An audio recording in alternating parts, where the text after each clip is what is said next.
ভাবুন তো, আপনি বাসায় একটি ল্যাপটপ নিয়ে আসলেন এবং পরক্ষণেই ল্যাপটপটি নষ্ট হয়ে গেল।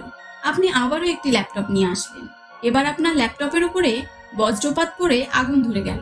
তাহলে ব্যাপারটা কেমন হবে? আজকের ভিডিওতে আমরা দেখব এক ব্যক্তি ল্যাপটপ কিনে বারবার দুর্ঘটনার শিকার হওয়ার কাহিনী। প্রথমে তিনি একটি নতুন ল্যাপটপ কিনলেন, কিন্তু দুর্ভাগ্যবশত কফি ল্যাপটপের উপর পড়ে যায়। রেগে গিয়ে তিনি ল্যাপটপটি ছুঁড়ে ফেললেন। পরদিন তিনি আরেকটি নতুন ল্যাপটপ কিনলেন এবং কফির প্রতি বিশেষভাবে সতর্ক থাকলেন।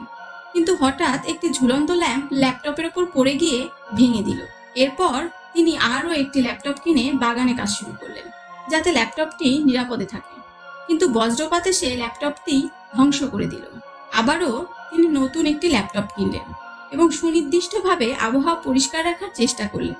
কিন্তু হঠাৎ একটি ইট তার ল্যাপটপের ওপরে পড়ে এবং ল্যাপটপটি ভেঙে যায়, যেন তার উপর ল্যাপটপের অভিশাপ রয়েছে।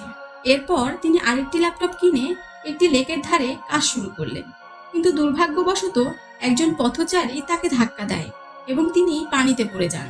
পরবর্তীতে তিনি আবার বাগানে কাজ করার সিদ্ধান্ত নেন, কিন্তু এবার একটি বাস্কেটবল এসে ল্যাপটপটিকে আঘাত করে।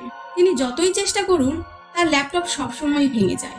এখন তার বাড়ি পুরনো ভাঙা ল্যাপটপের একটি বিশাল গুদামে পরিণত হয়েছে। অবশেষে তিনি একটি বিশাল মাঠে কাজ করার পরিকল্পনা করেন, কিন্তু ঠিক তখনই একটি ট্রাক এসে ল্যাপটপকে আঘাত করে এবং সবকিছু আবারও ভেঙে যায়। এই সমস্ত অদ্ভুত ঘটনাগুলি দেখে মনে হচ্ছে যেন তার সাথে ল্যাপটপের অভিশাপ জড়িত। তাহলে তার দুর্ভাগ্যের এই চক্র থেকে মুক্তির কোনো উপায় আছে কি?